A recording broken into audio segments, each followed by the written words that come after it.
নমস্কার, welcome to teacher academic corner. আমি তনয় বিশ্বাস। আমরা যে ক্লাস 8 এ কোষে থেকে ১৯ শুরু করেছিলাম, আজকে তার ২য় পার্ট। আজকে আমরা ৬ দাগ থেকে ১৪ দাগ পর্যন্ত দেখব। তবে ৬ দাগের অঙ্কে কি বলেছে? যে রাজু ২ অঙ্ক বিশিষ্ট একটি সংখ্যা লিখল, যার দশক স্থানীয় অঙ্ক একক স্থানীয় অঙ্কে ৩ গুণ এবং অঙ্ক দুটি স্থান বিনিময় করে লিখলে যে সংখ্যাটি তৈরি হবে তা মূল সংখ্যাটি থেকে ৩৬ কম। তবে রাজুর লেখা ২ অঙ্ক বিশিষ্ট সংখ্যাটি কত? তাহলে রাজু একটা সংখ্যা লিখেছে, ২ অঙ্ক বিশিষ্ট একটা সংখ্যা, এবং সেই অঙ্ক দুটোকে যখন ও স্থান বিনিময় করছে, অর্থাৎ ১ম এ একটা সংখ্যা লিখেছে, সেই অঙ্ক দুটোকে স্থান বিনিময় করছে। বাট স্থান বিনিময় করার পরে যে সংখ্যাটি তৈরি হচ্ছে সেটা মূল যে ১ম এ যে সংখ্যাটা লিখেছিল তার থেকে ৩৬ কম। অর্থাৎ দেখো ব্যাপারটা বোঝো, যে কোন একটা ২ অঙ্ক বিশিষ্ট সংখ্যা, মনে করো একক দশক, মনে করো যে কোনো একটা ২ অঙ্ক বিশিষ্ট সংখ্যা, মনে করো 52। তাহলে এটা একটা ২ অঙ্ক বিশিষ্ট সংখ্যা। তাহলে এ কত? এটা একক ঘরে হবে, এটা দশকের অঙ্ক। অর্থাৎ ২ যাবে এখানে, ৫ যাবে এইখানটায়। তাহলে দশক স্থানীয় অঙ্ক কোনটা? ৫। আর একক স্থানীয় অঙ্ক কোনটা? ২। বলছে ও ৫২ লেখেনি, কিন্তু ও একটা সংখ্যা লিখেছে, সেটা আমরা জানি না কত। যে এই সংখ্যাটা যদি স্থান বিনিময় করে, অর্থাৎ যদি এই ২ এর এই এককের ঘরের সংখ্যাটা ২ এর ঘরে যায় আর এই অপরাধী এখানে যায়, বুঝা গেল? এরা যদি স্থান বিনিময় করে, মানে এ এখানটায় যাবে আর এ এইখানটায় আসবে, যদি এরকম করে, তাহলে ১ম এ যে সংখ্যাটা লিখেছিল তার থেকে এই সংখ্যাটার ভিতরে ৩৬ কম থাকবে। কত থাকবে? ৩৬ কম থাকবে। তাহলে পড়েছে এই সংখ্যাটা কত সেটা বের করতে বলছে। যে এই সংখ্যাটা কত হবে সেটা বের করতে বলছে। তাহলে চলো আগে অঙ্কটা আমি করিয়ে নিই, তাহলে ভিডিওটা বেশি লম্বা হবে না। তারপর আমি প্রত্যেকটা লাইন বাই লাইন করে বোঝাচ্ছি যে কি করে অঙ্কটা কিভাবে করতে হবে। ঠিক আছে? তাহলে দেখো, যে রাজুর লেখা সংখ্যাটি কত? যেহেতু রাজু যে সংখ্যাটা লিখেছে সেটা আমরা জানি না কত লিখেছে, তাই আমরা ধরে নিলাম যে ধরি রাজুর লেখা একক স্থানীয় সংখ্যাটি এক্স। ঠিক আছে? এবং বলেছে যে রাজু যে সংখ্যাটি লিখেছে তার দশক স্থানীয় সংখ্যাটি কত? যে রাজুর লেখা একক স্থানীয় সংখ্যার ৩ গুণ। অর্থাৎ একক স্থানীয় সংখ্যা যদি এই একক স্থানীয় সংখ্যা যদি এক্স হয়, তাহলে দশক স্থানীয় সংখ্যা কত বলেছে? এই একক স্থানীয় সংখ্যার ৩ গুণ, অর্থাৎ কত? 3x। কি বললাম, বোঝা গেল? যে একক স্থানীয় সংখ্যা যার রাজু লিখেছে সেটা ৩ গুণ হবে যে দশক স্থানীয় অঙ্ক। অর্থাৎ ধরো, যদি রাজু একক স্থানীয় অঙ্ক যদি ১ লিখে থাকে, তাহলে দশক স্থানীয় অঙ্ক কত হবে? ১ গুণ ৩, অর্থাৎ ৩ হবে। যদি রাজু একক স্থানীয় অঙ্ক ৩ লিখে থাকে, যদি রাজু একক স্থানীয় অঙ্ক কত? ৩ লিখে থাকে। বলেছে একক স্থানীয় অঙ্কের ৩ গুণ হবে দশক স্থানীয় অঙ্ক। তাহলে ৩ গুণ হবে দশক স্থানীয় অঙ্ক, অর্থাৎ এই অঙ্কটা কত হবে? ৯। বুঝা গেল? যে রাজুর একক স্থানীয় অঙ্কটা যা, তার ৩ হবে দশক স্থানীয় অঙ্ক। বুঝা গেল? তাহলে রাজু যেহেতু আমরা জানি না কত সংখ্যাটা লিখেছে, তাই আমরা ধরে নিলাম একক স্থানীয় অঙ্কটা কত? এক্স। এবং দশমিক স্থানীয় অঙ্কটা কত হবে? এক্স গুণ 3x। এখন কি বলেছে? তাহলে সংখ্যাটি কত হবে? আমরা কোনো সংখ্যা কিভাবে লিখি? যখন দশকের স্থানীয় অঙ্কের সঙ্গে ১০ গুণ করি, শতক স্থানীয় অঙ্কের সঙ্গে ১০০ গুণ করি, হাজার স্থানীয় অঙ্কের সঙ্গে ১০০০ গুণ করি, সেভাবে আমরা সংখ্যাটা বের করি। তাহলে দেখো, এখানে যেহেতু ২ অঙ্ক বিশিষ্ট সংখ্যা, তাহলে দশক স্থানীয় অঙ্ক, একক স্থানীয় অঙ্ক। তাহলে দশক স্থানীয় অঙ্কের সঙ্গে আমরা কত গুণ করব? ১০ গুণ করব। এবং একক স্থানীয় সঙ্গে কিছু গুণ করা লাগে না, সেটা আমরা সবাই জানি। তাহলে সংখ্যাটি বের করতে গেলে আমাকে কিভাবে বের করতে হবে? যে দশক স্থানীয় অঙ্ক যে থাকবে 3x, এর সঙ্গে আমাদের ১০ গুণ করতে হবে। যদি এখানে ৩ টে অঙ্ক সংখ্যা আমরা বলতো, যদি ৩ টে অঙ্ক থাকবে, তাহলে আমরা শতক স্থানীয় অঙ্কের সঙ্গে কত গুণ করতাম? ১০০ গুণ করতাম। দশক স্থানীয় অঙ্কের সঙ্গে ১০ গুণ করতাম এবং একক স্থানীয় অঙ্কের সঙ্গে কিছু গুণ করতাম না, অর্থাৎ ১ গুণ করতাম। বুঝা গেল? তাহলে যেহেতু ২ অঙ্ক বিশিষ্ট সংখ্যা বলেছে, তার জন্য আমরা দশম স্থানীয় সংখ্যার সঙ্গে ১০ গুণ করলাম এবং একক স্থানীয় সংখ্যাটা যোগ করে দিলাম এবং প্রত্যেকটা সংখ্যা যোগ করতে হবে। বুঝা গেল? তাহলে দেখো, যদি এখানে আমরা বলবো যে যদি ধরো একক স্থানীয় অঙ্কটা ৩ হতো, তাহলে দশক স্থানীয় অঙ্কটা কি বলেছে রাজুর লেখার মধ্যে? বলেছে দশক স্থানীয় অঙ্কটা হবে একক স্থানীয় সংখ্যার ৩ গুণ, অর্থাৎ এই সঙ্গে ৩ গুণ করতে হবে। তাহলে ৩ দিয়ে সবাই যদি আমি ৩ গুণ করি, তাহলে কত হবে? ৯। তাহলে সংখ্যাটা আমরা কি করে বের করবো? সংখ্যাটা বের করবো, এর সঙ্গে দেখো আমাদের কত? ১০ গুণ করতে হবে এবং যোগ দিয়ে পরের সংখ্যাটা লিখতে হবে। তাহলে কত? ৯ × ৯০ + ৩। অর্থাৎ 93 সংখ্যাটা কত আসলো 93 আসলো। বুঝা গেল ব্যাপারটা? সেই জন্য আমাদের কি করতে হবে এই দশম স্থানীয় অঙ্কের সঙ্গে আমাদের 10টা গুণ করে নিতে হবে, সেভাবেই আমাদের সংখ্যাটা বের করতে হবে। তাই দেখো দশম স্থানীয় অঙ্কের সঙ্গে আমরা সংখ্যাটা বের করে ফেললে আমাদের সংখ্যাটা কত। এখন বলেছে যদি সংখ্যা দুটি বিস্তার বিনিময় করে, যে নতুন সংখ্যাটা লিখেছে যে বিস্তার বিনিময় করে, অর্থাৎ বলেছে যে এই যে একক স্থানীয় অঙ্কটা ছিল এই একক স্থানীয় অঙ্কটা চলে আসবে দশক স্থানীয় অঙ্কের কাছে এবং এই দশক স্থানীয় অঙ্কটা চলে যাবে এই একক স্থানীয় অঙ্কের কাছে। সেই ক্ষেত্রে আমাদের যে সংখ্যাটা হবে, তো সেক্ষেত্রে সংখ্যাটা কত হবে, দশক স্থানীয় অঙ্ক মানে তার সঙ্গে আমাদের 10 গুণ করতে হবে, সেটা 10-এর সঙ্গে 10 আমরা গুণ করেছি, যোগ একে একক স্থানীয় অঙ্কটা আমরা লিখবো, সেটা একক স্থানীয় অঙ্কটা আমরা লিখেছি। তাহলে এই যে একটা আমরা সংখ্যা প্রথমে এই সংখ্যাটা লিখেছি এবং যদি যদি নতুন যে সংখ্যাটা যদি আমরা পরিবর্তন করি তাহলে এই সংখ্যাটা লিখেছি। বলেছে এই সংখ্যা থেকে এই সংখ্যাটার ভিতরে কত থাকবে 36 কম থাকবে। অর্থাৎ যদি আমি এই সংখ্যাটা থেকে এই সংখ্যাটা বিয়োগ করি তাহলে কত হবে 36, যেহেতু এই সংখ্যা 36 বেশি ছিল সেজন্য যদি এই দুটো সংখ্যাটা আমি বিয়োগ করি তাহলে কত হবে 36 হবে। সেই জন্য দেখো প্রশ্ন মতো আমি লিখেছি যে এই সংখ্যাটা বিয়োগ দিয়ে এই সংখ্যাটা তাহলে কত হবে 36 হবে। তাহলে দেখো এবার আমরা সমাধান করবো। দেখো সমাধান করতে গেলে এই দেখো 3 10 এ 30x যোগ x এবং এখানে 10 এর সঙ্গে x এর গুণ করলে কত হবে 10x প্লাস 3x, আর এখানে আমাদের 36 ছিল 36 টাকে আমরা রেখে দিলাম। তাহলে 30 এর সঙ্গে 1 যোগ করলে কত হবে 31x এবং 10 এর সঙ্গে 3 যোগ করলে হবে 13x এবং এখানে 31x। তাহলে 31 থেকে যদি 13 চলে যায় থামবে কত 18 এবং যেখানে 36 এখানে সেই 36 রয়েছে। তাহলে 8 মধ্যে যদি 36 কে কাটি তাহলে কত হবে 2, তাহলে x এর মান আমরা কত পেলাম 2 পেলাম। তাহলে রাজুর লেখার সংখ্যাটি কত হবে, রাজুর লেখার সংখ্যাটি এটা ছিল না 10 গুণ 3x যোগ x, তাহলে 10 গুণ 3 মানে 30 সঙ্গে x গুণ আছে সেজন্য x এর মান কত 2, সেজন্য এখানে 2 যোগ 2 ছিল যোগ x ছিল x এর মান কত 2 সেজন্য যোগ 2। তাহলে দেখো 3 10 এ 30 30 দুগুণে 60 যোগ 2 তাহলে 62। তাহলে রাজুর লেখা যে সংখ্যাটি হবে সেই সংখ্যাটি কত হবে 62। আশা করি অঙ্কটা বুঝতে পেরেছো। চলো এবার আমরা 7 দাগের অঙ্কটা দেখে নিই। 7 দাগের অঙ্কটা কি বলেছে যে দুটি সংখ্যার যোগফল 89 এবং অন্তর 15 হলে সংখ্যার দুটির মান কত। মানে দুটো সংখ্যা যদি আমি যোগ করি তাহলে হবে কত 89 এবং যদি বিয়োগ করি তাহলে হবে 15, তাহলে সংখ্যা দুটি কত। সংখ্যা দুটি কিন্তু বলে দেওয়া নেই যে সংখ্যা দুটি কত, বলে পেয়েছে যদি আমরা যোগ করি তাহলে হবে 89 এবং যদি বিয়োগ করি হবে 15, তাহলে সংখ্যা দুটি কি আমাদের বের করতে বলেছে। তাহলে চলো আমরা পরীক্ষা করে নিই। যেহেতু আমরা জানি না যে সংখ্যা দুটি কি কি, তাই আমরা ধরে নিলাম যে ধরি বড় সংখ্যাটি x এবং ছোট সংখ্যাটি 89 বিয়োগ x। এখন তোমরা বলতে পারো যে বড় ছোট কোন ধরেছি, দেখো যদি বড় ছোট না ধরি, যেহেতু আমাদের বলে দিয়েছে যে বিয়োগফল তাদের কত 15, যদি সংখ্যা দুটিকে আমরা বিয়োগ করি তাহলে 15 হবে। এবার আমরা জানি সবসময় কি করতে হয়, যেহেতু এখানে ধনাত্মক সংখ্যা 15 দিয়েছে তাই আমরা জানি কি যে বড় সংখ্যা থেকে ছোট সংখ্যাটাই বিয়োগ করতে হয়। সেই জন্য আমরা ধরে নিয়েছি যে বড় সংখ্যাটা x এবং ছোট সংখ্যাটা 89 বিয়োগ x। যদি এটা না করতাম তাহলে বড় ছোট আমরা জানতে পারতাম না। সেই জন্য আমরা বড়টা ধরে নিয়েছি x এবং ছোটটা ধরে নিয়েছি 89 বিয়োগ x, যাতে আমাদের এর বিয়োগফলটাও ধনাত্মক মান বা পজিটিভ মানে আসে।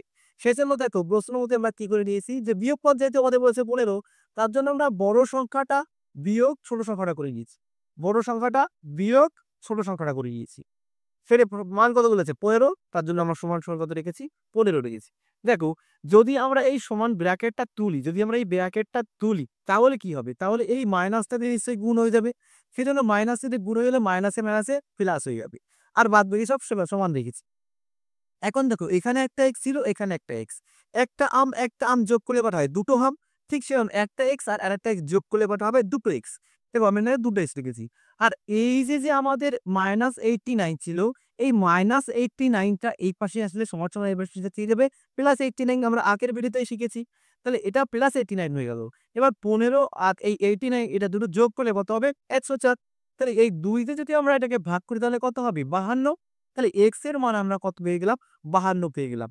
তাহলে যে সংখ্যা দুটি হবে তাহলে x এর মান কত 52, তাহলে সংখ্যা দুটি কত হবে, একটা 52 হবে আর একটা কত হবে এই 89 থেকে 52 বিয়োগ করতে হবে। দেখো 89 থেকে 52 বিয়োগ করলাম তাহলে কত হলো 37 হলো। তাহলে যে সংখ্যা দুটি হবে কত হবে 52 এবং 37। আশা করি 7 থেকে অঙ্কটা তোমরা বুঝতে পেরেছো। চলো এবার আমরা 8 থেকে অঙ্কটা দেখে নিই। দেখো 8 থেকে আমি কি বলেছে 830 কে এমন দুটি অংশে ভাগ করি যেন একটি অংশের 30% অপর অংশের 40% অপেক্ষা 4 বেশি হয়। মানে 30% এর বেশি চার ভিতরে 4 বেশি থাকবে এবং 40% এর ভিতরে 4 কম থাকবে। অর্থাৎ দেখো 830 কে আমাদের ভাঙতে হবে। 830 টাকে এমন ভাগে ভাঙবো যাতে যে ওই অংশটার একটা 30% এবং একটা 40% দুটোকে যদি আমরা করি তাহলে 30% এর ভিতরে 4 টা বেশি থাকবে। তাহলে চলো আমরা অঙ্কটা করি। আমরা একটি অংশ ধরে নিলাম x এবং অপর অংশ ধরে নিলাম 830 বিয়োগ x। যেহেতু 830 কে আমাকে ভাঙতে বলেছে, তাহলে একটা অংশ যদি x হয় আর একটা অংশ কত হবে? 830 থেকে বিয়োগ দিতে হবে। সেই জন্য 830 বিয়োগ x করে নিলাম। এখন বলেছে যে এই p অংশের 30% আর এই অপর অংশের 40%। এই 30% এর ভিতরে 4 বেশি আছে এবং এর ভিতরে 4 কম আছে। তাহলে যদি আমরা সমান করতে চাই, তাহলে 4 কম জানতে আছে তার ভিতরে আমার 4 যোগ করতে হবে, তবেই তো সমান হবে, তাই না? সেই জন্য এই একটি এক্স এর একটি অংশের সঙ্গে মানে একটি অংশের যে 30% তার সঙ্গে অপর অংশের যে 40% তার সঙ্গে আমরা কত 4 যুক্ত করে আমরা কি করলাম? দুই পাশে সমান করে নিলাম। এইবার দেখো আমি তোমাদের বোঝানোর জন্য এই লাইনটা বেশি লিখেছি। যদি তোমাদের মনে না হয় এই লাইনটা না লিখে তোমরা ডাইরেক্ট এই লাইনটা থেকে লিখতে পারো। তাহলে দেখো 30% মানে কত? 30/100 এবং 40% মানে কত? 40/100 এবং বাদবাকি আমি সবকিছু সমান নিচ্ছি। এবং এই পাশে আমি সমান 0, 0 কেটে দিয়েছি এবং এই পাশে আমি 0, 0 কেটে দিয়েছি। যদি আমি একে কাটতে পারতাম দেখো, একে কিন্তু আমি কাটতে পারতাম যে 2 দুগুণে 4, 5 দুগুণে 10 কাটলে আমাদের একটু সমস্যা হতো। মানে একটু বেশি গুণ করতে হতো। সেজন্য আমি কাটিয়ে দিই। দেখো কেন? পরে লাইলে বুঝতে পারবে। দেখো এই পাশে তাহলে কত হচ্ছে? 3 দিয়ে x গুণ করলে 3x/10 এবং এই পাশে দেখো এই 4/10 হয়েছে। অর্থাৎ এই 4/10 দিয়ে এই 830 এর সঙ্গে গুণ হবে, আবার এই x এর সঙ্গেও আমাদের গুণ করতে হবে। তাহলে 4 দিয়ে যখন আমরা এই 830 টা গুণ করব হবে 3220 এবং নিচে 10 থেকে গেল। সেম ভাবে যদি দেখো এই 4 দিয়ে x এর সঙ্গে গুণ করলে কত হবে? 4x নিচে 10 দিয়ে গেল। আর এই যে প্লাস 4 টা আমি এখানে রেখে দিলাম প্লাস 4 হিসাবে। ঠিক আছে?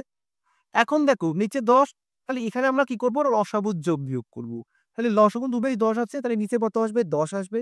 তাহলে নিচে যদি সেম সংখ্যা থাকে উপরে যা তাই বসে যাবে, তাই বসে গেল। কিন্তু দেখো এই 4 এর নিচে কেউ ছিল না, সেজন্য এই 10 এর সঙ্গে এই 4 এর সরাসরি গুণ হয়ে যাবে। তাহলে 4 কষে কত হয়ে গেল? 40 হয়ে গেল। এখন দেখো 2 এর নিচেই 10 10 চলে আসলো না? 10 10 কেটে গেল। এই জন্য আমরা এটা করেছিলাম। যদি 10 আর এখানে আমাদের এখানে 5 আনতাম, তাহলে এর সঙ্গে আমার আবার 2 গুণ করতে হতো। সেই একই ব্যাপার হয়ে যেত। সেইজন্য আমি এটাকে কাটিনি। নিচে দুটোকে 10 10 রেখেছি। তো 10 10 কেটে গেল। কেটে গেলে দেখো এই যে বিয়োগ -4x টা, এই -4x যখন এই পাশে আসবে দেখো, এই 40 আমি এর সাথে গুণ করে নিয়েছি, যোগ করে নিয়েছি যে 40 আর 3320 যোগ করলে কত হবে? 3360, তাই না? 20 আর 40 যোগ করলে 60, 3360 হয়ে গেল তাহলে। এবার এই -4x টা আমি এই সমান্তরালের এই পাশে নিয়ে আসলাম। তাহলে -4x যদি সমান্তরালের এই পাশে নিয়ে আসি, তাহলে কত হয়ে যাবে? সেটা +4x হয়ে যাবে। তাহলে 3x আর +4x মানে 3 টে x ছিল, আরো 4 টে x যুক্ত হলো। তাহলে মোট কতগুলো x হলো? 3 টে আর 4 টে 7 টা x হলো। তাহলে 3 টে আর 4 টে মানে কত হলো? 7x হয়ে গেল। এবং এইখানে থাকলো কত? 3360। এইবার দেখো এই 7 দিয়ে আমি এটাকে কাটাকাটি করব। তাহলে 7 দিয়ে যদি আমি এটা কাটি তাহলে 4 7 কত? 28। দেখো 33 এর ভিতর 28 অব্দি কেটেছি। তাহলে আর বাকি থাকলো কত? 28, 28, 29, 30, 31, 32, 33, 5 থাকলো। এই 5 আমাদের হাতে মনে মনে ধরতে হবে এবং এই 6 এর আগে 5 মেলাতে হবে। তাহলে কত হবে? 5 7 6 কত? 56। তাহলে এই 7 দিয়ে আমার কাটবো 56 কত? 7 8 56 আর শূন্যটা এখানে বসে গেল। তাহলে কত হবে? 480। তোমরা যখন কাটাকাটিটা করতে পারো না, পাশে ভাগ করে দেখতে পারো বা যদি কমেন্ট করো আমি তোমাদের কাটাকাটিটা সুন্দরভাবে বুঝিয়ে দেবো যে কিভাবে কাটাকাটি করতে হয়। এখন বোঝাতে গেলে ভিডিওটা অনেক লম্বা হয়ে যাবে, তাই আমি আর এগোচ্ছি ওই দিকতে। তাহলে দেখো তাহলে আমাদের x এর মানটা কত বেরিয়ে গেল? 480 বেরিয়ে গেল। তো দেখো একটি অংশ বলেছে x, তার মানে আমাদের একটি অংশ বেরিয়ে গেল 480 এবং অপর অংশ বলেছে 830 থেকে x বিয়োগ, অর্থাৎ x এর মানটা 480 সেটা বিয়োগ করলাম। তাহলে অপর অংশ হয়ে গেল কত? 350। আশা করি তোমরা 8 দাগের অঙ্কটা বুঝতে পেরেছো। তবে এবার আমরা 9 দাগের অঙ্কটা দেখে নিই। দেখো 9 দাগের অঙ্কটা কি বলেছে? যে 56 কে এমন দুটি অংশে বিভক্ত করি যেন প্রথম অংশের 3 গুণ দ্বিতীয় অংশের 1/3 অংশ অপেক্ষা 48 বেশি হয়। অর্থাৎ 56 কে যদি আমরা দুটি অংশে ভাগ করি, ধরো এটা প্রথম অংশ এবং দ্বিতীয় অংশ। তাহলে এই প্রথম অংশের সঙ্গে আমরা 3 গুণ করব এবং দ্বিতীয় অংশের সঙ্গে বলেছে কি যে 1/3 অংশ, অর্থাৎ 3 দিয়ে ভাগ করতে হবে। ভাগ করলে কি হবে? এই প্রথম অংশের ভিতরে 48 টা বেশি থাকবে এবং এর ভিতরে নিশ্চয়ই কম থাকবে। তাহলে চলো আমরা অঙ্কটা করি। আমরা ধরে নিলাম যে প্রথম অংশ সমান সমান x এবং দ্বিতীয় অংশ যেহেতু 56 কে আমরা ভাগ করে নিয়েছি, তাহলে দ্বিতীয় অংশ কত? 56 বিয়োগ x হয়ে যাবে। এখন বলেছে এই প্রথম অংশের সঙ্গে যদি আমরা 3 গুণ করি, এবং এই দ্বিতীয় অংশের সঙ্গে যদি আমরা 1/তৃতীয়াংশ অর্থাৎ 1/3 দিয়ে গুণ করি, তাহলে পারে এই প্রথম অংশ থেকে এই অংশটার ভিতরে 48 কম থাকবে, মানে এটা 48 বেশি থাকবে, এটা কম থাকবে। তাহলে যদি আমরা সমান করতে যাই তাহলে কত, এখানে 48 দিয়ে আমাদের যোগ করতে হবে। সেই জন্য প্রথম অংশের 3 গুণের সঙ্গে দ্বিতীয় অংশের 1/3 গুণ করেছি এবং তার সঙ্গে 48 যোগ করে দিয়েছি, কারণ এটাকে বলেছে 48 এটাই বেশি থাকবে, এটাই কম থাকবে। তাহলে যেহেতু দুই পাশে সমান করতে হবে, তার জন্য আমাদের 48টা আমাকে যোগ করে দিয়েছি। এইবার দেখো, তাহলে এখানে 3 দিয়ে যদি আমরা x এর সঙ্গে গুণ করি তাহলে কত হবে, 3x হয়ে যাবে। এবং এখানে দেখো 3 দিয়ে আমরা এখানে 1/3 দিয়ে গুণ অর্থাৎ 3 দিয়ে ভাগ হয়ে যাবে, সেজন্য দেখো 3টা নিচে চলে আসলো এবং প্লাস 48টা এখানে থেকে গেল। এইবার দেখো, এইটাকে ধরে আমি এই পাশে নিয়ে আসলাম। তাহলে এটা প্লাস প্লাস 56 মাইনাস x/3 ছিল, এটা আসলে কত মাইনাস হয়ে গেল এবং এখানে প্লাস 48টা থেকে গেল। এইবার দেখো, তাহলে এটাকে আমরা লসাগুর সাহায্যে যোগ বিয়োগ করব। তাহলে দেখো এখানে 3 ছিল, 3টা নিচে চলে আসলো। এবার যেহেতু এর নিচে কিছু নেই, তাহলে 3 এর সঙ্গে ডাইরেক্ট গুণ হয়ে যাবে। তাহলে 3 3 কত হয়ে যাবে, 9x, 3 3 9, তাহলে 9x বিয়োগ 56। এবং দেখো এটা যেহেতু মাইনাস সময় এই যেহেতু এটাকে ফার্স্ট ব্র্যাকেট রয়েছে, ব্র্যাকেটে যখন তুলবো তখন এই মাইনাস দিয়ে এই মাইনাসের যোগ গুণ হয়ে যাবে। তাহলে মাইনাসে মাইনাসে কি হয়ে যাবে, প্লাস হয়ে যাবে। বুঝতে গেল? তাহলে আমরা দেখো এটা কি হয়ে গেল, প্লাস x হয়ে গেল 48। তাহলে এখানে একটা x, এখানে 9টা x, ওই 9টা x আর একটা x যোগ করলে কত হবে, 10টা x হয়ে যাবে। তাহলে দেখো এখানে 10টা x থাকলো এবং মাইনাসে 56, সেই মাইনাস 56 টাকা থেকে গেল নিচে 3 এবং প্লাস 48টা এখানে থেকে গেল। এইবার দেখো, যদি আমার এর নিচে কি আছে, কেউ নেই মানে 1 আছে না, এর নিচে কেউ নেই মানে 1 আছে, অর্থাৎ সমান সমান এই পাশে ওপাশে গুণ করতে পারে, কোনাকুনি গুণ করতে হবে। ডাইরেক্ট তুমি এটাকে এর সাথে গুণ করতে পারবে না, এই 3 এর সাথে একে গুণ করতে পারবে না, তাই না? আর সবাই এটা জানি যে সমান সমান এই পাশে আমরা যখন গুণ করতে যাবো তখন আমাদের কি করতে হবে, কোনাকুনি গুণ করতে হবে, অর্থাৎ এটা দিয়ে সঙ্গে গুণ করতে হবে এবং এটা দিয়ে এটার সাথে গুণ করতে হবে, তাই না? তাহলে দেখো, যদি আমরা এইটাকে গুণ করতে যাই তাহলে কত হবে, 3 এর সঙ্গে 48 গুণ করতে হবে। তাহলে 3 এর সঙ্গে যদি 48 গুণ করলে কত কত হবে, 144। এবং এই 10x মানে 56 সঙ্গে একের সঙ্গে গুণ করলে যা তাই তাই হয়ে যাবে। এবার দেখো এই মাইনাস 56 যখন এই পাশে নিয়ে আসবো তখন কি হয়ে যাবে, প্লাস 56 হয়ে যাবে। তাহলে 144 আর 56 যোগ করলে কত হবে, 200। এখানে এই পাশে কত ছিল, 10। তাহলে 0 0 কেটে গেল। তাহলে x এর মান আমাদের কত বেরোলো, 20। তাহলে x এর মান যদি 20 বেরোয়, তাহলে প্রথম অংশ আমরা ধরে নিয়েছি x, তাহলে প্রথম অংশ বেরিয়ে গেল 20।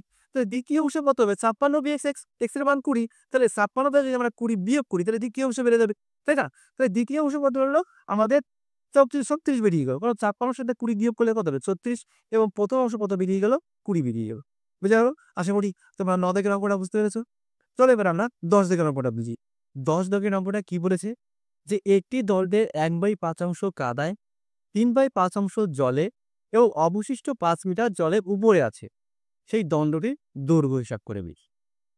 অর্থাৎ একটি দণ্ড পোতা আছে, মনে করো যে এটা একটা দণ্ড। এই দণ্ড, মনে করো এটা একটা দণ্ড, বলছি সেই দণ্ডটার 1/5 অংশ কাদায়, মনে করো এখানে জল আছে, এটা জল, এটা জল আছে। এবার জলের নিচে কিছুটা অংশ কাদা থাকে, এটা কত, এটা কি জল। আর এইটা মনে করো কাদা, এটা মনে করো কাদা, কাদা। বলেছে কি যে 1/5 অংশ কত আছে, মনে করো এখান থেকে এইটুকু হচ্ছে 1/5 অংশ, মানে এই টোটালে যত বাঁশটা, সেই বাঁশটার 1/5 অংশ কোথায় আছে, কাদায় আছে। এবং 3/5 অংশ কোথায় আছে, জলে। মনে করো এইখান থেকে যে এইটুকু দৈর্ঘ্য, এইটুকু হচ্ছে 3/5 অংশ। বোঝা গেল? যে টোটালে যে বাঁশটা, যে বাঁশটার দণ্ডটা, সেই দণ্ডটার 1/5 অংশ থাকবে কাদায় বলেছে এবং জলে থাকবে কত, 3/5 অংশ। এবং বাঁকের বাইরের যেটুকু রয়েছে, মানে জলের বাইরে জলতল, সেই জলতলের বাইরে যেটুকু রয়েছে এটা বলেছে 5 মিটার। এখানে কিন্তু বলেনি, এখানে কিন্তু বলেনি যে জলের এখানে কিন্তু বলেনি যে জলের বাইরে কত অংশ আছে, এখানে কিন্তু 5 মিটার বলে দিয়েছে। বুঝা গেল? তাহলে আমরা কিন্তু জানি না যে বাঁশটা কতটা দৈর্ঘ্য সেটা বের করতে বলেছে। তাহলে আমরা প্রথমে ধরে নেবো যে ধরি 5টি x অংশ, x অংশ। যদি 5টি x অংশ হয় তাহলে x অংশের কাদায় আছে কত, x/5, জলে আছে কত, 3x/5 এবং বাইরে থাকবে কত অংশ, তখন এই দুটো যোগ করে যদি টোটালে x অংশ থেকে আমরা বিয়োগ করে দিই সেটা বাইরে থাকবে, সেই বাইরেটা তো 5 মিটারের সমান। ঠিক আছে? চলো তাহলে অঙ্কটা করি। যেহেতু আমরা জানি না যে দণ্ডটা কতটা বড়, কতটা লম্বা, বোঝা গেল? তাহলে আমরা ধরে নিলাম যে দড়ি সম্পূর্ণ দণ্ডটি x মিটার। যদি সম্পূর্ণ দণ্ডটি x মিটার হয়ে যায়, যেটা একটু আগে বুঝালাম যে এটা যদি সম্পূর্ণটুকু x মিটার হয়ে যায়, মানে এখান থেকে এইটুকু যদি x মিটার হয়ে যায়, আর বলেছে এতটুকু অংশ আমাদের কাদায় আছে 1/5 অংশ। তাহলে কাদায় আছে টোটালে x অংশ, কাদায় আছে 1/5 অংশ, টোটালে x মিটার। আর কাদায় আছে 1/5 অংশ। তাহলে কাদায় থাকবে কত? x * 1/5 মানে x/5 অংশ থাকবে কাদায়। সেম ভাবে জলে থাকবে কত? x * 3/5 মানে 3x/5 থাকবে কাদায়। তাহলে এইটুকু থাকলো জলে এবং এইটুকু থাকলো কাদায়। তাহলে টোটালে মোট কতটুকু থাকবে? এই 1/5 আর 3/5 যোগ করতে হবে। বুঝা গেল? সেটা হলো যোগ করলাম যে জ্বর ও কাদায় আছে x/5 প্লাস 3x/5। ঠিক আছে? এখন জলের বাইরে কতটুকু আছে? জলের বাইরে নিচ্ছে এতটুকু আছে। তাই না? অবশিষ্ট অংশ এতটুকু আছে। তাহলে যদি পুরোটুকু হচ্ছে x, তার থেকে যদি এইটুকু আমি বাদ দিয়ে দিই, তবেই তো এইটুকু পাবো। তাই না? তবেই তো এইটুকু পাবো। সেই জন্য পুরোটুকুর থেকে আমি এইটুকু বিয়োগ করে দিয়েছি। ঠিক আছে? এটাই অবশিষ্ট অংশ বেরিয়ে গেল। এখন এটাই বলেছে যে অবশিষ্ট অংশটা 5 মিটারের সমান। সেই জন্য প্রশ্নের মধ্যে করেছি কি এই অবশিষ্ট অংশটুকু 5 মিটারের সমান। ঠিক আছে? দেখো একটু পুরো মোটটা আছে x মিটার। পুরো দণ্ডটা x মিটার। x মিটার থেকে যেটুকু জল ও কাদা আছে সেটুকু যদি আমি বিয়োগ করি, তাহলে অবশিষ্ট অংশ বেরিয়ে এলো। অবশিষ্ট অংশ হচ্ছে 5 মিটার। সেই অবশিষ্ট অংশ 5 মিটারের সমান হয়ে গেল। এবার চলো আবার সমাধান করি। দেখো যদি আমরা এই ব্র্যাকেটটা তুলে দিই, তাহলে দেখো এই মাইনাসটা দিয়ে এই প্লাসের সাথে গুণ হয়ে যাবে, তাহলে প্লাসে মাইনাসে মাইনাস হয়ে যাবে। এবং এই নিচে দুটোরই 5 আছে, তাহলে লসাগু করলে নিচে কত আসবে? 5 আসবে। এই x এর নিচে কেউ নেই মানে এই 5 এর সাথে x এর গুণ হয়ে যাবে, অর্থাৎ 5x হয়ে গেল। আর যেহেতু নিচে 5 আছে এখানেও 5, তাহলে উপরে যা আছে তাই বসে যাবে। ঠিক আছে? আর পাশে 5 থেকে গেল। এবার দেখো এখানে 5টা x আছে, এখানে দেখো এখানেও মাইনাস রয়েছে, এখানেও মাইনাস রয়েছে, অর্থাৎ মাইনাসে মাইনাসে প্লাস করতে হবে। অর্থাৎ 3টে x আর 1টা x মিলে কয়টা x হবে? 4টে x হবে।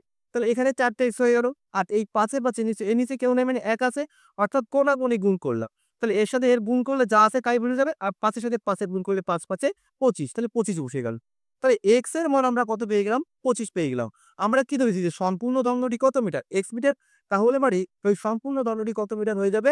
25 মিটার হয়ে যাবে। আশা করি আপনারা বুঝতে পেরেছেন। চলো তাহলে এবার আমরা 11 দাগের অঙ্কটা দেখে নিই। দেখো তাহলে 11 দাগের অঙ্কটা কি বলেছে যে আমার বর্তমান বয়সের 7 গুণ। 10 বছর পরে বাবার বয়স আমার বয়সের 3 গুণ হবে। আমারও বাবার বর্তমান বয়স কত? তাই দেখো বলেছে মনে করো যে এইটা আমার বয়স আমার বাবার বয়সের বর্তমান বয়স। এবার বলেছে 10 গুণ করে দেখো। বলেছে আমার বয়স বর্তমানে আমার যা বয়স আমার বয়সের 7 গুণ হবে আমার বাবার বয়স। অর্থাৎ বর্তমানে যদি আমার বয়স 10 বছর হয়, তাহলে আমার বয়সের 7 গুণ হবে আমার বাবার বয়স, অর্থাৎ বাবার বয়স কত হবে? 70 বছর। কি বললাম বোঝা গেল? যে আমার বর্তমান যা বয়স আমার বয়সের 7 গুণ হচ্ছে আমার বাবার বয়স। বলেছে 10 বছর পরে, অর্থাৎ যদি আমি এখান থেকে 10 বছর দূরে যাই, 10 বছর পরে যাই, মানে আমার বয়সের সঙ্গে 10 বছর যোগ করতে হবে এবং আমার বাবার বয়সের সঙ্গে কত? 10 বছর যোগ করতে হবে। কারণ এটা আমাদের বর্তমান। মনে করো এটা 2025 সাল। তাহলে 10 বছর পরে কত হবে? 2035 সাল হবে। 35 সাল হবে। তাহলে 10 বছর পরে যে আমার যা বয়স হবে, 10 বছর পরে মনে করো আমার বয়স কত হবে? 10 আর 10 20 বছর হবে। কিন্তু বলেছে 10 বছর পরে যে আমার বাবার বয়স কত হবে? আমার বয়সের 3 গুণ হবে। বুঝা গেল? দেখো যদি বর্তমান বয়সটা দেখো এইটা যদি আমাদের বর্তমান বয়স হয় 2025 সাল এটা। এই 2025 সালে ধরো আমার বয়স x বছর। যেহেতু আমরা জানি না যে আমার বয়সটা কত, হ্যাঁ? বা বাবার বয়সটা কত জানি না। সেহেতু 2025 সালে আমরা ধরে নিলাম যে আমার বয়সটা x বছর। তাহলে বলেছে আমার বয়সের 7 গুণ আমার বাবার বয়স। অর্থাৎ আমার বয়সের সঙ্গে কত গুণ করতে হবে? 7 গুণ করতে হবে, তবে আমার বাবার বয়স বেরিয়ে যাবে। তার মানে আমার বাবার বয়স কত হয়ে গেল? 7x বছর হয়ে গেল, তাই না? এরপর বলেছে 10 বছর পরে, অর্থাৎ 2025 এর সঙ্গে যদি আমরা 10 যোগ করি তাহলে কত হবে? 2035 হয়ে যাবে, তাই না? বলেছে 2035 সালে আমার যা বয়স হবে 2035 10 বছর পরে, তাহলে 10 বছর পরে আমার বয়স কত হবে? এই x + 10, তাই না? এখন যদি আমার বয়স 10 হয় তাহলে 10 বছর পরে কত হবে? 10 20 বছর বয়স হবে। তাহলে যেহেতু আমরা জানি না যে বর্তমান বয়স আমার কত, সেহেতু আমরা x বছর ধরেছি। তাহলে আমার বয়স যদি x বছর হয়, তাহলে 10 বছর পরে আমার বয়স কত হবে? x + 10 বছর, তাই না? তাহলে 10 বছর পরে আমার বাবার বয়স কত হবে? এই বাবার বয়স এর সাথেও নিশ্চয়ই 10 যোগ হবে, তাই না? এই 7x + 10 বলেছে তখন আমার বাবার যা বয়স হবে, মানে আমার যা বয়স হবে আমার বয়সের 3 গুণের সমান হবে আমার বাবার বয়স। তাহলে বর্তমান বয়সটা কত আমাদের বের করতে বলেছে। তো তাহলে অঙ্কটা করি। যেহেতু আমার বয়স জানি না কত বছর, তাই আমরা ধরে নিলাম x বছর এবং বলেছে আমার বয়সের 7 গুণ আমার বাবার বয়স। তার মানে আমার বয়সের সঙ্গে 7 গুণ করতে হবে বাবার বয়স। তারপরে এক্স এর সাথে যদি 7 গুণ করি তাহলে কত হবে 7x বছর। তাহলে আমার বয়স ধরলাম আমি x বছর এবং তাহলে আমার বাবার বয়স কত হয়ে যাবে 7x বছর। তাহলে 10 বছর পরে গিয়ে আমার বয়স কত হবে x + 10 বছর। এবং 10 বছর পরে নিশ্চয়ই আমার বাবার বয়স হতে পারবে, তাই না? 10 বছর পরে যে শুধুমাত্র আমার বয়স বাড়বে তা তো না। 10 বছর পরে যে আমার বাবার বয়স হতে পারবে, 10 বছর বেড়ে যাবে, তাই না? যদি 2025 সালে যদি 2025 সালে যদি আমার 10 বছর বয়স হয়, তাহলে 2035 সালে আমার বয়স কত হবে? 20 বছর, তাই না?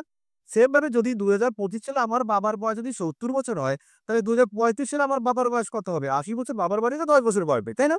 সেই জন্য দেখো আমরা ধরে নিলাম যে আমার আমার বয়স x, বাবার বয়স 7x করে নিলাম এবং 10 বছর পরে আমার বয়স হবে x + 10 বছর এবং 10 বছর পরে বাবার বয়স কত যাবে 7x + 10 বছর।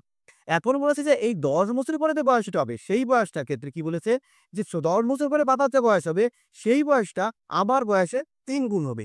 অর্থাৎ 10 বছর পরে বাবার বয়সে এটা এই বয়সটা আমার বয়সের 3 গুণ, মানে যদি সমান করতে চাই তাহলে আমার সাথে 3 গুণ করতে হবে আমার বয়সের সঙ্গে। সেই জন্য আমি কি করলাম, আমার সঙ্গে আরো বয়সের সাথে 3 গুণ করে দিলাম। তাহলে 2 বয়সের সমান হয়ে গেল, বয়সটা সমান হয়ে গেল। এবার আমরা সমাধান করব। দেখো এবার কি করব, আমরা সমাধান করে নেব। এই পাশে যা আছে দেখিয়ে দিলাম, এই পাশে 3 দিয়ে দুটোর সঙ্গেই গুণ করে দেবো। তাহলে 3 যদি x এর সাথে গুণ করি তাহলে কত হবে 3x এবং 3 যদি আমি 10 এর সাথে গুণ করি তাহলে 3 3 10 30। দেখো এবার এই x টা এখানে থাকলো 7x টা। এবার এই 3x টা যখন আমরা এই পাশে নিয়ে আসবো তখন প্লাস 3x ছিল সেটা এই পাশে এসে কি হয়ে যাবে মাইনাস 3x হয়ে যাবে। প্লাস 3x আর মাইনাস 3x হয়ে গেল। সেম ভাবে দেখো এই প্লাস 10 টা যখন আমি এই পাশে নিয়ে আসবো তখন কি হয়ে যাবে মাইনাস 10 হয়ে যাবে। সেজন্য দেখো প্লাস 10 টা যখন এই পাশে নিয়ে আসলাম মাইনাস 10 হয়ে গেল। এবার 30 থেকে যখন 10 টা আমি বিয়োগ দেবো তখন কত হবে 20 হয়ে যাবে। 30 থেকে 10 টা দিলে কত হবে 20 হবে। তাহলে এখন 7x থেকে 30 যদি দিন দিলে কত হবে 4x আমি মানে আমার কাছে 7 টা আম ছিল তার থেকে 3 টে আম যদি বাদ দিয়ে দিলে কত 4 টে আম হবে। সেম এখানে 7 খানা x ছিল তার থেকে 3 টে x যদি বাদ দিয়ে দিলে কত হবে 4 টে x। এবার এখানে 4 টে x সমান সমান কত হলো 20 হয়ে গেল। তাহলে 4 যদি আমি 20 কি করে কাটি তাহলে কত হবে 4 5 20। অর্থাৎ x এর মান আমরা কত পেয়ে গেলাম 5। এখানে দেখো আমার x এর মান মানে আমার বয়স হয়েছে x বছর, তাহলে আমার বয়স আমরা কত পেয়ে গেলাম 5 বছর এবং আমার বাবার বয়স হয়েছে 7x বছর। অর্থাৎ আমার বয়সের সাথে 7 গুণ করতে হবে, অর্থাৎ বাবার বয়স বেরিয়ে গেল কত 35 বছর। তাহলে আমার বয়স বেরোবে বর্তমানে আমার বয়স কত 5 বছর এবং আমার বাবার বয়স 35 বছর। আশা করি অঙ্কটা বুঝতে পেরেছো। চলো এবার আমরা 12 দাগের অঙ্কটা দেখি। দেখো 12 দাগের অঙ্কটা কি বলেছে যে আমার মামা 1000 টাকার একটি চেক ব্যাংক থেকে ভাঙালেন।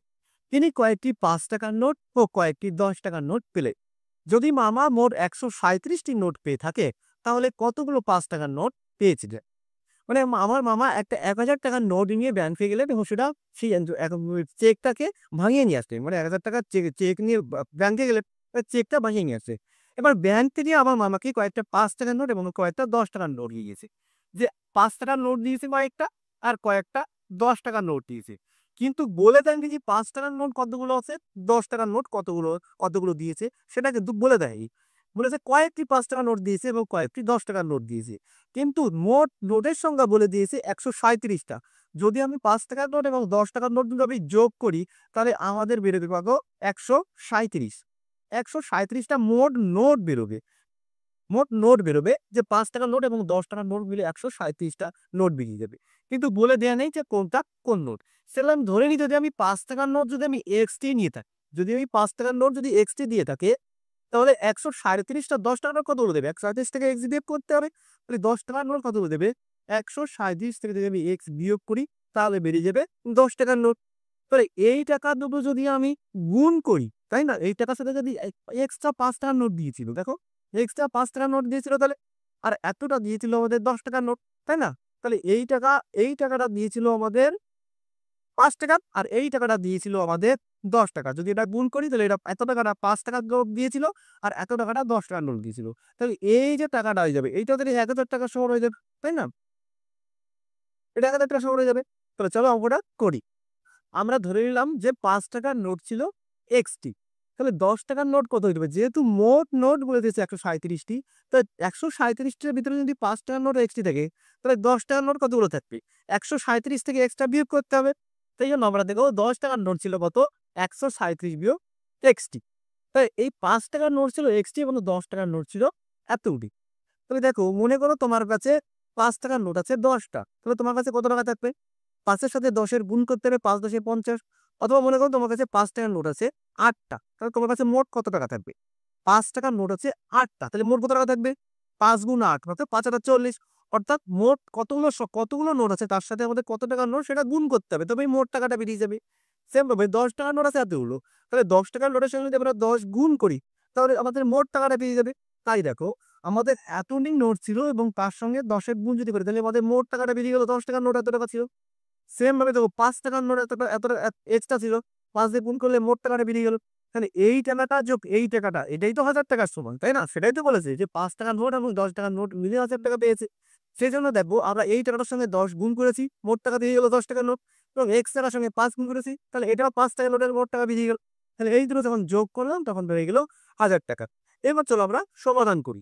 দেখো যখন আমরা 10 দিয়ে গুণ করবো তাহলে কত 1370, বিয়োগ এই যে বিয়োগ 10 এর সাথে x এর গুণ করলে কত হবে 10x হয়ে যাবে, আর প্লাস এখানে 5 আর x গুণ করলে কত হয়ে যাবে 5x হয়ে যাবে। নিচে যা ছিল এখানে পাশে তাই থেকে গেল।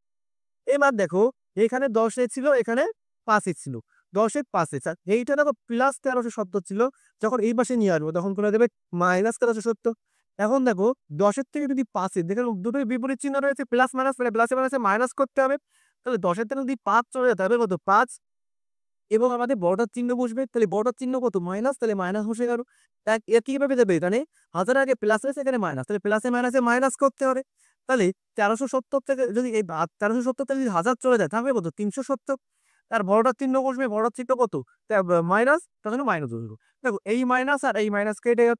আর 5 যদি কাটি দেখো 5 না 35, 35 অব্দি গেল থাকলো 2, তাহলে শূন্য যদি 2 বসে 20, তাহলে 5-এর ঘরে নামটা বড়, কোথায় যে 20 মিলে 4 বসে 20, তাহলে কত হবে x এর মানটা বেরিয়ে গেল আমাদের মতো 74। তাহলে x এর মানটা 74, তাই না? তাহলে x এর মানটা তো বের করতে বলেছে, কতগুলো 5 টাকার নোট ছিল বের করতে বলেছে। তাহলে দেখো তাহলে 5 টাকার নোট কতগুলো ছিল 74টি। আশা করি তোমরা 12 টাকার অঙ্কটি বুঝতে পেরেছো।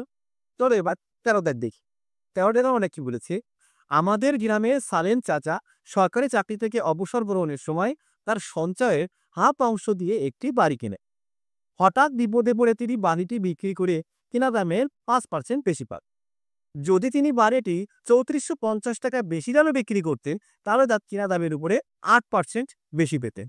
সালেম চাচা কত টাকায় বাড়িটি কিনেছিলেন এবং তার সঞ্চয়কৃত কত ছিল, আমাদের সেটা বের করতে হবে। অর্থাৎ তিনি যত টাকা সঞ্চয় করেছিলেন সেই সঞ্চয়ে হাফ টাকা দিয়ে তিনি বাড়ি কিনেছিলেন, কিন্তু হঠাৎ যদি তিনি বিপদে পড়েছিলেন সেহেতু বাড়ি তিনি বিক্রি করে যে টাকায় কিনেছিলেন বাড়িটি তার তিনি 5% বেশি দাম পেয়েছিলেন। কিন্তু যদি 3450 টাকা আরো বেশি দামে বিক্রি করতেন তাহলে তার 8% লাভ হতো। তাহলে তিনি বাড়িটি কত টাকায় কিনেছিলেন অথবা তার সঞ্চয় কত ছিল সেটা আমাদের বের করতে হবে। চলো তাহলে অঙ্কটা আমরা করি।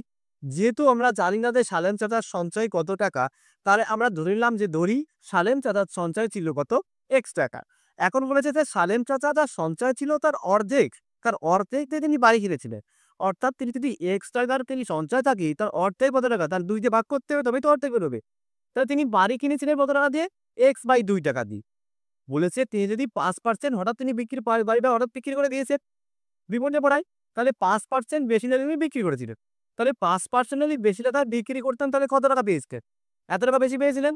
কি করে বের করবো, যে মোট এই টাকায় বাড়িটা কিনেছিলেন x/2 টাকা, তার 5% দিল 5% টাকা। তাহলে পার্সেন্ট মানে কত, নিচে 100, তাহলে দেখো x/2 গুণ 5/100 টাকা। তাহলে তিনি 5% বেশি দামে বিক্রয় করায় তিনি বেশি পেলেন কত টাকা, এত টাকা। এখন বলছি তিনি যদি 8% বেশি দামে বিক্রি করতেন তাহলে কত পেতেন, তিনি 8% বেশি দামে বিক্রি করলে পেতেন কত, x/2 কিন্তু 8%, পার্সেন্ট মানে নিচে 100, তাহলে x/2 ইন্টু 8/100 টাকায়। তাহলে তিনি যদি 5% বেশি দামে বিক্রি করে থাকে তাহলে এত টাকা পেয়েছিলেন, এবং তিনি যদি 8% বেশি দামে বিক্রি করতেন তাহলে তিনি এত টাকা পেতেন। বলেছে যে তাহলে যদি তিনি 8% দামে বেশি দামে বিক্রি করতেন তাহলে তিনি এই টাকা থেকে এই টাকার ভিতরে 3450 টাকা বেশি পেতেন, তাই না? তার মানে এই টাকাটার ভিতরে 3450 টাকাটা বেশি রয়েছে, তাই না? সেই জন্য দেখো এই টাকাটার থেকে যখন আমি এই টাকাটা বিয়োগ দিয়েছি সেখানে 3450 টাকা দিয়েছি, কারণ আমাকে বলেই দিয়েছি যে 5% যদি 8% বেশি দামে বিক্রি করতে তাহলে 3450 টাকা বেশি পেতে। তার মানে এই টাকাটার ভিতরে আমার 3450 টাকাটা বেশি রয়েছে, সেই জন্য আমরা বিয়োগ করে দিয়ে 3450 করে দিয়েছি। বুঝা গেল? তাহলে চলো এবার আমরা সমাধান করি। তাহলে দেখো উপরে আটা x গুণ করে কত হবে hx, নিচে 100 দুগুণে কত 200। সেভাবে এখানে দেখো 5 আর x গুণ করলে 5x, নিচে 100 দুগুণে 200। তাহলে এখানে কত আছে দেখো, এই 200 নিচে নিচে চলে কত 200 আসলো, লসাগু করবো, যদি সমান আছে তাহলে নিচে 200 চলে আসলো। আর আমরা কি জানি যদি সমান থাকে তাহলে উপরে যা আছে তাই বসে যায়। সেজন্য উপরে 8x ছিল, 8x এই মাইনাস দিয়ে মাইনাস, এখানে 5x। ঠিক আছে, তাহলে 5 থেকে 8 যদি চলে যায়, মানে এখানে 8টা x ছিল, 8টা x যদি 5টা x চলে যায় তাহলে কয়টা x থাকবে? 3টে x থাকবে, তাই না? নিচে 200 দিয়ে 200, আর এখানে যে 3450, 3450 থাকবে। এখন দেখো এই 3 দিয়ে আমরা একে ভাগ করব, তাই না? এর নিচে কেউ নেই মানে কি আছে? 1 আছে। অর্থাৎ এই 3 থেকে ভাগ করবো, দেখো 3 11 33, তাহলে 34 থেকে 33 অব্দি চলে গেছে। তাহলে ভাগ খাবে কত? 1। সেই 1 রই 5 এর নাই বসে কত বসে? 15। তাহলে 3 5 কত? 15, আর এই শূন্যটা এখানে বসে গেল। তাহলে 3 দিয়ে ভাগ করলে কত হবে? 1150। অর্থাৎ x এর মান আমরা পেয়ে যাবো কত? 1100। এই x এর মান তাহলে কত পেয়ে যাবো? এই 1150 সাথে আবার 200 গুণ করতে হবে। তাহলে x এর মান আমরা পেয়ে যাবো কত? 2,30,000। তাহলে সালেম চাচার যে সঞ্চয় ছিল সেই সঞ্চয়টা কত হয়ে যাবে? 2,30,000 টাকা হয়ে যাবে। এখন মনে হচ্ছে যে সালেম চাচার যে টাকাটা সঞ্চয় ছিল তার অর্ধেক টাকা তিনি বাড়ি কিনেছিলেন। অর্থাৎ সালেম চাচার সঞ্চয় ছিল 2,30,000 টাকা। তাহলে 2,30,000 টাকা যদি তিনি সঞ্চয় থাকে, তার অর্ধেক দিয়ে তিনি বাড়ি কিনেছিলেন। তাহলে বাড়ি কিনেছিলেন তিনি কত টাকা দিয়ে? এই 2,30,000 টাকা যদি অর্ধেক মানে হাফ দিয়ে গুণ করতে হবে, মানে হাফ দিয়ে গুণ মানেই 2 দিয়ে ভাগ, বুঝা গেল? তাহলে হাফ দিয়ে গুণ করে দিলাম।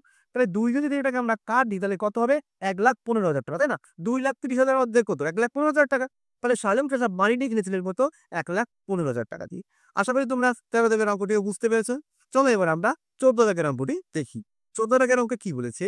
যে গোপালপুর গ্রামের আশ্রয় শিবিরে আশ্রয় প্রার্থীদের জন্য 20 দিনের খাবার মজুদ ছিল। 7 দিন পর আরো 100 জন সেই শিবিরে আশ্রয় নিলে 11 দিনের মাথায় সব খাবার শেষ হয়ে যায়। প্রথমে তাহলে কতজন আশ্রয় প্রার্থী ছিল সেটা বের করতে হবে। অর্থাৎ গোপালপুর গ্রামের যে আশ্রয় শিবিরটা ছিল সেখানে কিছু জন আশ্রয় প্রার্থী ছিল, কিন্তু বলে দেওয়া নেই যে কতজন আশ্রয় প্রার্থী ছিল। তবে যতজন আশ্রয় প্রার্থী ছিল তাদের সেই খাবার যদি খাবার খেত তাহলে 20 দিন চলতো। কিন্তু 7 দিন তারা খাবার পরে কোনো কারণে সেখানে আরো 100 জন আশ্রয় প্রার্থী এসে হাজির হয় বা যোগদান করে, যোগ হয়। তাহলে পারে 11 দিনের মাথায় কে সেই খাবারটা সব শেষ হয়ে গেল। তাহলে প্রথমে কতজন লোক ছিল, কতজন আশ্রয় প্রার্থী ছিল সেটা বের করতে বসেছে। তাহলে দেখো, যদি প্রথমে মনে করো এতজন আশ্রয় প্রার্থী ছিল, মনে করো প্রথমে এত লোকজন আশ্রয় প্রার্থী ছিল, তারা যদি খাবার খেত তাহলে সেই খাবারটা তাদের 20 দিন পর্যন্ত যেত। তাহলে এরা 7 দিন পর্যন্ত খাবার খাওয়ার পরে, 7 দিন পর্যন্ত খাবার খেয়েছে মানে এরপর কত দিনের খাবার আছে? 13 দিনের খাবার আছে। মানে এই লোকজন যদি খাবার খায় তখন তাদের এখনো 13 দিন যাবে। কিন্তু 7 দিন পরে বলেছে যে এইখানে যত লোক ছিল এই লোকের সঙ্গে আরো 100 জন লোক যুক্ত হয়েছে। মানে এখানে যত লোক ছিল তার সঙ্গে আরো 100 জন লোক যুক্ত হয়েছে। তবে তারা এই 13 দিনের খাবারটা 11 দিনেই শেষ করে দিয়েছে। যেহেতু লোক সংখ্যা বেড়ে গেছে, তাই না? প্রথমে এতজন লোক ছিল, তারপরে 100 জন আরো বেড়েছে, তাই না? তাহলে সেই বাড়ার ফলে এই 13 দিনের খাবারটা তারা 11 দিনেই শেষ করে দিয়েছে। তাহলে বলেছে যে এইখানে প্রথমে কতজন লোক ছিল সেটা আমাদের বের করতে হবে। তাহলে চলো আমরা অঙ্কটা করি। যে আমরা ধরে নিলাম যে প্রথমে আশ্রয় প্রার্থী ছিল x। যেহেতু আমরা জানি না যে প্রথমে কতজন আশ্রয় প্রার্থী ছিল, সেজন্য আমরা ধরে নিলাম যে প্রথমে আশ্রয় প্রার্থী ছিল x। এবং হচ্ছে 7 দিন পরে জানি খাবার কত ছিল, কত দিনের? 7 দিন যদি তাদের খাওয়া হয়ে যেত, তাদের মোট দিন সংখ্যা ছিল, খাবারের দিন সংখ্যা ছিল 20 দিন অব্দি খেতে পারতো। সেখানে 7 দিন খাওয়া হয়ে গেছে। তাহলে এখন আর কত দিনের খাবার আছে? 13 দিনের খাবার আছে। সেটাই লিখেছি যে 7 দিন পর খাবার মজুদ ছিল কত দিনে? 13 দিনের খাবার মজুদ ছিল। বলেছে নতুন 100 জন আশ্রয় প্রার্থী আশ্রয় নেওয়ায় মোট আশ্রয় প্রার্থীর সংখ্যা হলো কত? আগে 1 জন ছিল, এখন আরো 100 জন এসেছে। তাহলে আমাদের মোট কত হবে? 100 যোগ, তাই না? আমাদের আগে 1 জন ছিল, এখন আরো 100 জন এসেছে। তাহলে কত হবে? 100 জন। কিন্তু আমাদের খাবার কিন্তু বাড়ানো নেই। খাবারটা আমাদের সেই সম্মুখী খাবার রয়েছে। তাহলে দেখো, এই একজন যদি খাবারটা খেত তাহলে তাদের 13 দিনে চলতো। অর্থাৎ একজনের 13 দিনের খাবার যখন আরো 100 জন চলে এসে তারা 11 দিনে খেয়েছে, মানে খাবারটা তো সমান। মনে করো এই একজন 13 দিনে 13টা রুটি খেত। আর এখন এই এক্স প্লাস 100 জন 11 দিনে সেই 13টা রুটি খাচ্ছে। মানে সেই রুটিটা আমাদের সমানই হচ্ছে। বুঝা গেল? সেজন্য সমান বুঝিয়ে দেবো যে একজনের 13 দিনের খাবার, মানে একজন যদি 13 দিনে 13টা রুটি খেত, সেই 13টা রুটি এখন এক্স প্লাস 100 জনের আমাদের 11 দিনে খাচ্ছে। মানে খাবারটা সমান রয়েছে। সেই জন্য আমরা সুমেরে সমান করে দিয়েছি যে একজনের 13 দিনের খাবার আর এক্স প্লাস 100 জনের 11 দিনের খাবার, খাবারটা সমান, সেজন্য দুই পাশে সমান ধরেছে। তো আমরা তাহলে প্রশ্ন মতে কি করবো যে এই যে এক্স জন 13 দিনে, তবে এক্স গুণ 13 আর এখানে এক্স প্লাস 100 মানে এক্স প্লাস 100 গুণ 11, এবার সমান করে দিলাম খাবারটা। এবার চলো আমরা সমাধান। তাহলে দেখ 13 সাথে যদি আমরা এক্স গুণ করি তাহলে কত হবে? 13x। আর 11 দিয়ে আমরা গুণ করে দিলে 11x আর 100 সাথে 11 গুণ করলে কত হবে? 1100। এবার দেখো এখানে 11 টা প্লাস 11 ছিল। যখন এই পাশে আসলো তখন কি হয়ে গেল? -11 আর এখানে 11 থেকে গেল। তাহলে 13 টা x এর থেকে যদি 11 টা x আমরা বিয়োগ দিই তাহলে কত হবে? দুটো x থাকবে। তাহলে 13 টা x এর থেকে 11 টা x বিয়োগ দিয়ে আমরা কত লিখলাম? দুটো x লিখলাম। এবং এখানে 1100 ছিল 1100 লিখলাম। তাহলে দেখো 2 কে যখন আমরা 1100 কাটবো তখন কত হবে? 550 না? 1100 টাকার অর্ধেক কত? 550 টাকা, 550 টাকা। তাহলে দেখো 550 লিখলাম। তাহলে x এর মান মত বেরিয়ে গেল 550। অর্থাৎ ওই গ্রামে যে আশ্রয় প্রার্থী প্রথমে ছিল আমরা x ধরে নিয়েছিলাম আর x এর মান বেরোলেই 550। তার মানে আমাদের ওই গ্রামে কতজন আশ্রয় প্রার্থী ছিল প্রথমে? 550 জন। আশা করি তোমরা অঙ্কটা বুঝতে পেরেছো। আজকে এই পর্যন্তই। পরবর্তী অংশটা পরবর্তী পার্টে আমরা করব।